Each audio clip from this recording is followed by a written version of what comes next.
नमस्कार। आप देख रहे हैं न्यूज़ो और मैं हूं प्रवीण झा। बात बंगाल की ही करेंगे क्योंकि बंगाल जो है वो एक प्रकार से खबरों का पिटारा हो गया है। और आज भी बात अभिषेक बनर्जी की ही करेंगे क्योंकि अभिषेक बनर्जी की मुश्किलें लगातार बढ़ती जा रही हैं।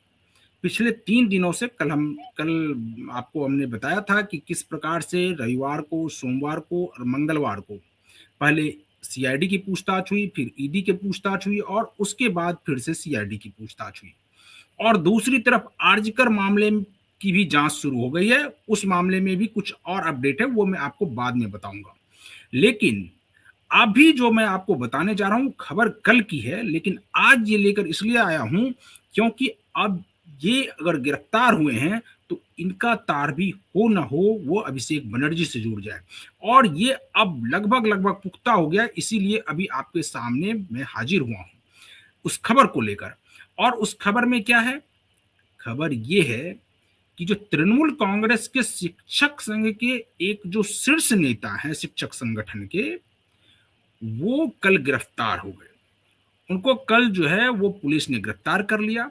और अब बताया जा रहा है कि उनकी गिरफ्तारी के बाद हो सकता है कि वो भी कुछ ऐसे राज खोलें जिससे अभिषेक बनर्जी की मुश्किलें बढ़ सकती हैं।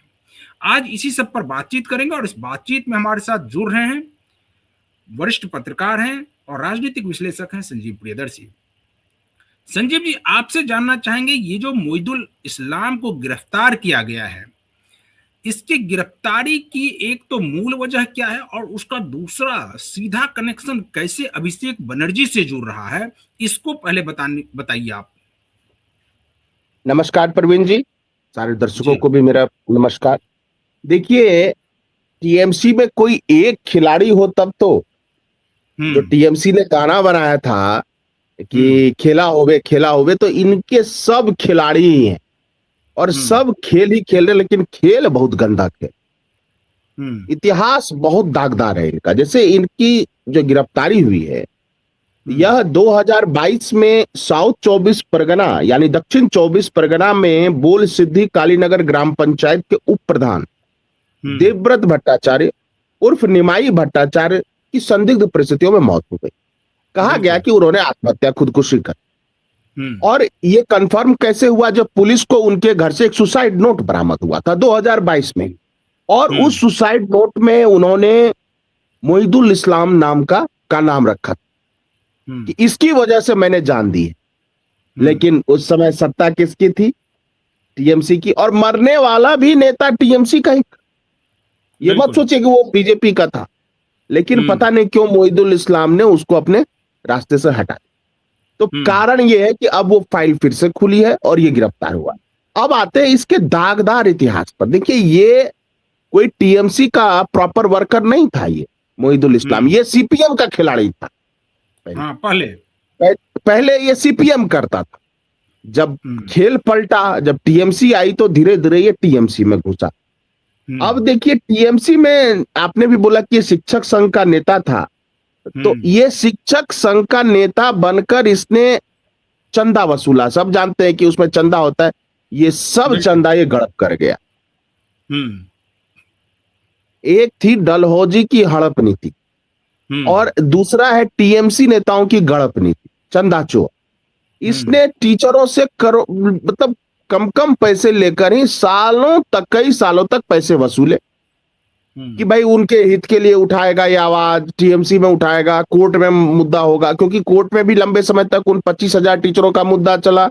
उससे भी कहा जाता है कि इससे भी वसूली की उसने, और एक भी काम इसने टीचर के हक में नहीं किया। इसने पैसा सब पचा लिया, गड़प कर लिया। या हो सकता है कि अब पिटाई करने के बाद बोले कि क्या उसने ये पैसे किसी और को भी दिए, किसको दिए।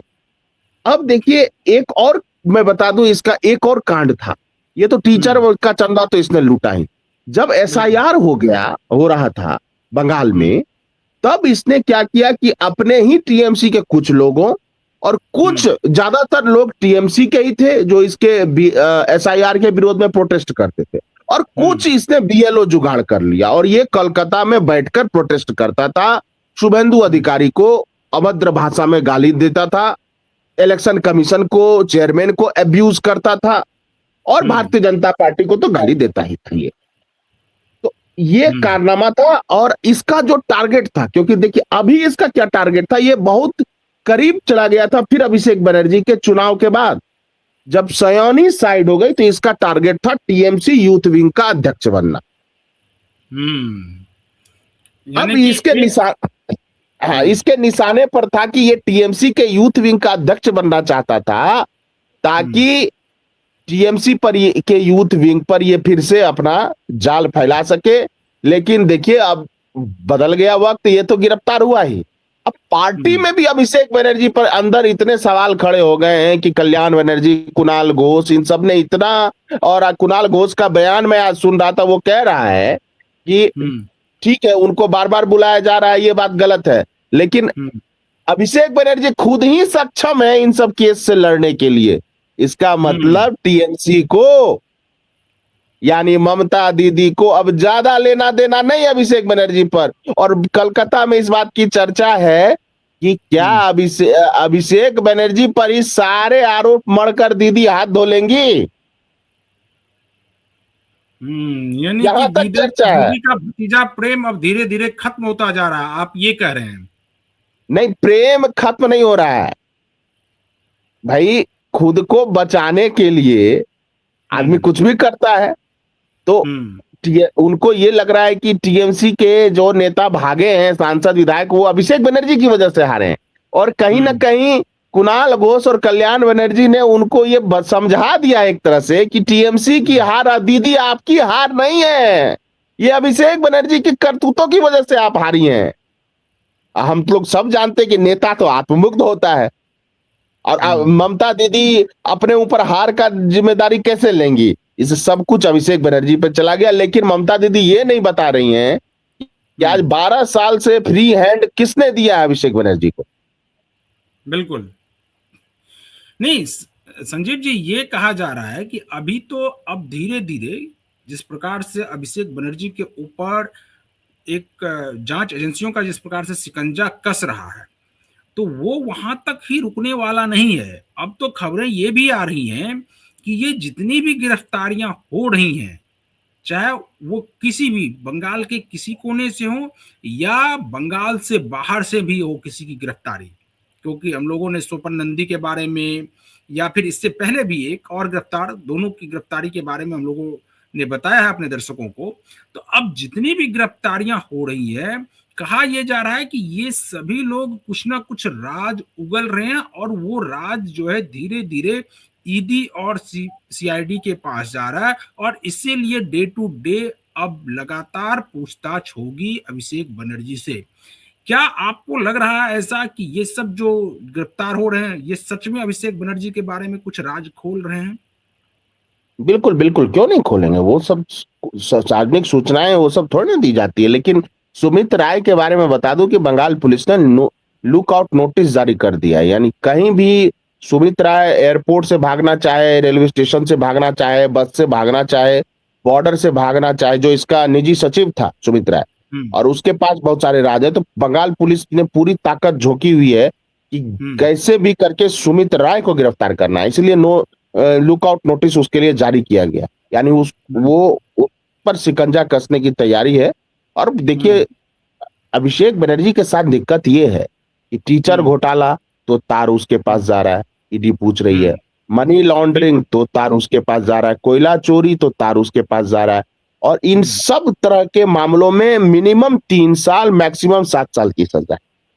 हम्म यानी कि अगर सोचिए, 3 साल की सजा हो जाती है, तब तो ये चुनाव लड़ने से ही अयोग्य हो जाएंगे, कि यानी चुनाव लड़ने की स्थिति में फिर ये हो ही नहीं पाएंगे। यानी कि ये इनका एक प्रकार से लोकसभा सांसद के रूप में भी इनका एक आखिरी कार्यकाल माना जाए। नहीं वो तो किसी भी रूप में कहीं से भी खड़ा होगा तो हारेगा ही, चाहे विधायक में खड़ा हो चाहे सांसद में खड़ा हो। हम्म वो तो ये इतना बदनाम हो गया है, इतना बदनाम हो गया है कि ये तो हारेगा, हम्म इसमें कहीं कोई दो मत नहीं है। तो मुझे लगता है कि इसका जो मामला है सारा, वो पूरी तरह से जकड़ चुका है। अपने अपराध हम्म जो इसने किए, जो गुनाह इसने किए थे, जो पाप हम्म इसने किए हैं। और सोचिए टीएमसी का ही बेचारा नेता देवव्रत भट्टाचार्य ने सुसाइड कर लिया इनके करतूतों से। और वही मोहिदुल इस्लाम अभिषेक बनर्जी का अभी राइट हैंड बनना चाह रहा है। बिल्कुल। और जब ये खैर अब राइट हैंड बनेगा, हो सकता है कि वो पहले हो उस जगह पर, वो पहले ही पहुंच गया उस जगह पर अगवानी करने के लिए, जहां पर अभिषेक बनर्जी पहुंचने वाले हैं। तो उससे पहले वो पहुंच गए हैं अगवानी करने के लिए कि अभिषेक भाई आएंगे तो उनको वहां पर कैसे स्वागत उनका किया जाएगा। लेकिन लेकिन अब आपको लग रहा है, वो अगवानी के बारे में मतलब समझ गए होंगे, हमारे दर्शक बहुत समझदार हैं, वो समझ गए होंगे कि मैं किस ओर इशारा कर रहा हूं। लेकिन अब एक आखिरी सवाल आपसे कि ये जो मोहिदुल इस्लाम पकड़ाया है, इसके ऊपर तो ये आरोप है ही कि ये उकसाया और उसके बाद जो है उन्होंने आत्महत्या कर ली। इसके अलावा और भी कई सारे मामले इनके ऊपर बताया जा रहा है कि दर्ज हैं। अभी उसके बारे में पुलिस तहकीकात कर रही है। क्या ये इतना बड़ा खिलाड़ी था कि पहले सीपीएम में वो काम किया और उसके बाद अब जाकर के टीएमसी के अंदर ये सब वही कृत्य कर रहा था? देखिए, टीएमसी जब शुरू हुई थी, यानी जब टीएमसी ने रफ्तार पकड़ी थी बंगाल में, तब ममता बनर्जी निगेटिव लीडर नहीं थी, बहुत अच्छी लीडर थी। बहुत स्ट्रगल किया ममता बनर्जी ने। लेकिन हुआ क्या, टीएमसी को सत्ता अचानक मिल गई। अचानक मिली, उनका उस समय उतना संगठन नहीं था, बस जनता ने उनको वोट देके खड़ा कर दिया। तो उस संगठन में उन्होंने सीपीएम के सारे गुंडों को भर लिया। यानी जो गुंडावादी सीपीएम थे, वही गुंडा सारे इसमें आ गए, तोलेबाज सीपीएम रूप बदलकर टीएमसी में घुस। जो लाल सलाम नारा लगाते थे, वही जय बांग्ला और माटी मानुस, मां माटी मानुस का नारा लगाने लगे, लेकिन मन में उनके वही पाप था। और उन्होंने पूरा लूट मचाया, हर जगह लूट मचाया। और यही वजह है कि धीरे धीरे, और चूंकि ममता बनर्जी अपने कैडर से कट गई थी, अधिकतर उनके इर्द गिर्द कौन रहता था? टॉलीवुड की सारी हीरोइन है, टॉलीवुड के हीरो। ये कौन है? ये शॉइनी घोष, शताब्दी राय, एक नुसरत करके थी, और वो दो नुसरत जहां करके थी। तो ऐसे ही मोनी राय, बहुत सारी आप देखेंगे पूरे टॉलीवुड के लोग। जो कल्याण दार ने भी कहा था कि ये सब टॉलीवुड के हीरो हीरोइन कहते हैं, दीदी कि आपकी स्किन बहुत ग्लो कर रही है, आपकी साड़ी बहुत अच्छी है। और तब ये सारी महिलाएं शिकायत करती थी कल्याण बनर्जी के खिलाफ कि ये अभद्र टिप्पणी करता है। और अब ऐसा मामला आ रहा है सुनने में कि इस मानसून सेशन में टीएमसी के बागी जो महिला सांसद हैं, वो स्पीकर को लिखित शिकायत देंगी कि कल्याण बनर्जी पर कार्रवाई हो, क्योंकि ये बार बार अभद्र टिप्पणी करता है। वो तो बहुत ही जग विदित हो गया है, क्योंकि आपको पता ही होगा कि महुआ मोइत्रा, सैनी घोष, ये लोग कई बार आरोप लगा चुकी हैं कि कल्याण बनर्जी जो है वो फ्लोर ऑफ द हाउस इस प्रकार के बयान वो दे दिया करते हैं। बिल्कुल बिल्कुल। तो बहुत इस संकट में है पार्टी, क्योंकि पार्टी जिन कैडरों ने लड़ाई लड़ी थी ममता बनर्जी के साथ, वो सब पीछे छूट गए। और सीपीएम वाले, चापलूस, टॉलीवुड वाले, ये सब फैब्रिकेटेड लीडर बनकर सामने आ गए। सोचिए, सयानी घोष की उम्र थी सफेद साड़ी और वाला वो पहन के घूमने की, और सफेद चप्पल। She is young lady. और अब क्यों नहीं वो सफेद साड़ी पहन के घूम रही है? अब क्यों नहीं सफेद चप्पल पहन के घूम रही है? सोचिए चलिए क्या बदल गया। संजीव जी, अब हम लोग इसको आज यहीं पर खत्म करते हैं। कल किसी और मुद्दे के साथ फिर हाजिर होंगे। तब तक आप बने रहिए न्यूज़ों के साथ। और हाँ, अगर आपने अभी तक हमारे इस चैनल को सब्सक्राइब नहीं किया तो सब्सक्राइब जरूर कर लीजिए। और आपको ये डिबेट कैसा लगा, कमेंट बॉक्स में कमेंट कर जरूर बताइए कि आप इस डिबेट के बारे में क्या सोचते हैं। बाकी खबरों के लिए बने रहिए न्यूज़ों के साथ। मुझे और संजीव जी को दीजिए अनुमति।